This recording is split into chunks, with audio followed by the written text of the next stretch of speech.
A common criticism, and one that I happen to agree with concerning The Walking Dead, is that it too often unnecessarily focuses on only one story strand per episode.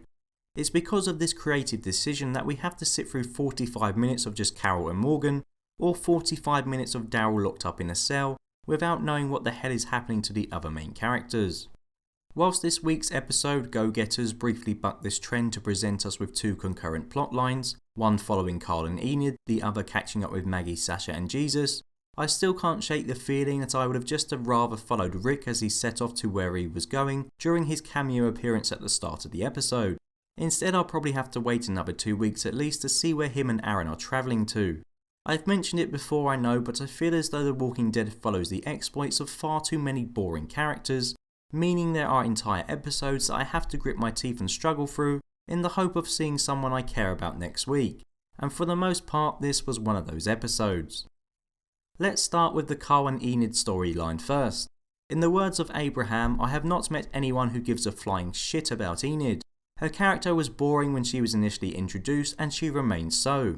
She spent most of last season running away, whining and being a general pain in the arse. And when we first encounter her this week, guess what? She's running away again. Honestly, if I was Carl I would have just let her go. But obviously old One Eye is just thinking with his dick, so he joins Enid on a journey that logistically doesn't really make any sense. According to the Walking Dead wiki, the Hilltop colony is 20 miles away from Alexandria, so you're telling me Carl and Enid walked or rollerbladed 20 miles. I mean, I guess it is technically possible. If they had a walking pace of 2 miles per hour, which isn't that unreasonable, they would be able to reach the Hilltop in 10 hours. However, this is without taking into account fatigue, the time taken for breaks, time lost by being forced off course by walkers and or other hazards, and finally taking into account the fact that how the hell do Enid and Carl know how to walk to the Hilltop from Alexandria anyway? To be honest, the whole thing just seems stupid, and I'd say it's quite poor writing on the writer's behalf. I'd be willing to overlook this fact if the time we spent with Enid and Carl felt worthwhile, but it really wasn't. I don't really think there is any chemistry between the pair of them, and Chandler Riggs' line delivery in general still leaves a lot to be desired.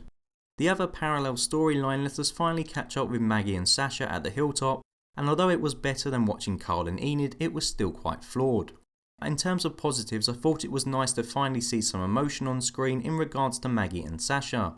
A lot of the deaths in The Walking Dead are papered over. Characters seem to simply move on and often don't even mention the deceased. I guess it does make sense as this is a world where death is around every corner, so it's important to be able to move forward quickly. But it also feels like a lot of the time characters simply don't care. So it was nice to see Maggie and Sasha both struggle to come to terms with what had happened to their respective partners. I also felt the scene in which the Saviours sabotaged Hilltop during the night time was well done, with Maggie mowing down walkers in the tractor being a particular highlight. However, a little niggle that I had with this scene involved Maggie giving the Hilltop citizens orders. Whilst I understand what this scene is trying to convey, in the fact that its purpose is to present Maggie as a strong and capable leader, and it's hinting at her possible future role, to me the whole thing came off feeling incredibly forced and corny. Aside from Maggie and Sasha, the other prominent characters this episode are Jesus, Gregory and Simon. Jesus is an extremely likeable and interesting character, yet for some reason the show insists on putting him on the sidelines, and I hope he appears more often in the future. Gregory is a pretty pathetic individual, and I think the show has done a pretty good job of making the viewers dislike him, even though he has only appeared a couple of times in total. Witnessing him lick Simon's arse for a lack of a better expression and constantly praise the saviours showed what an absolute spineless human being he really is. When it comes to Simon, I have to admit I was kind of annoyed by how he was portrayed in this episode. He mentions that he was given orders to be the Hilltop's Negan, which leads him to boss around a ton of saviours, take stuff from Gregory's house and generally well act like Negan. Whilst there isn't necessarily anything wrong with this from a narrative standpoint, I found it to be pretty boring.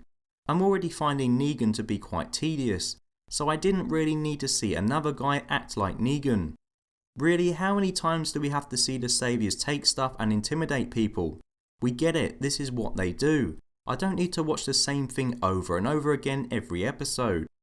Finally, the episode ended with Carl and Jesus both hiding in the back of a van on the way to Sanctuary. Spoilers ahead for non-comic book readers, But in the comics, Carl heads to Sanctuary in the back of a saviour van and murders a couple of them on arrival before being taken under Negan's wing and given a grand tour of his HQ. This encounter is one of my favourite parts of the comic and becomes a key moment of Carl's narrative. However, I'm not sure that we will see this at all now in the TV show. I highly doubt Carl is going to start shooting at people with Jesus there with him. I guess it does make sense, as I don't see TV Negan forgiving Carl like comic Negan did if he killed some of his men, but I'm still going to be a bit disappointed if this doesn't happen. My guess is that perhaps Carl will distract Negan while Jesus scouts the Sanctuary and runs into Daryl, but who knows, we'll just have to wait until we find out.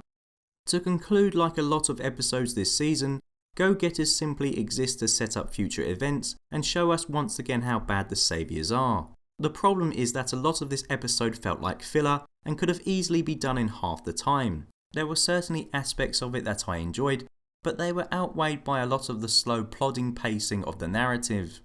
On a whole, I'm left feeling that the more time the show spends away from Rick, the more convinced I am becoming that he's the only truly interesting character left on The Walking Dead.